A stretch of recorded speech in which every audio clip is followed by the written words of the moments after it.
Hi, my name is Kimberly. I'm a registered dental assistant with Diamond Braces, and today I will be quickly reviewing Invisalign wear and care instructions.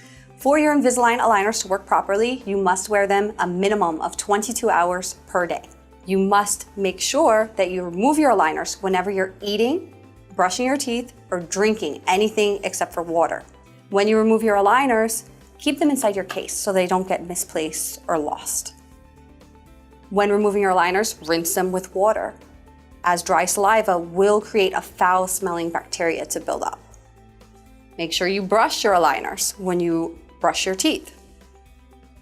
To brush your aligner, you can use toothpaste as your toothbrush, or as an alternative, you can use antibacterial soap. Whichever you prefer, apply to your toothbrush and scrub the inside of the aligner until it's sparkling and clean.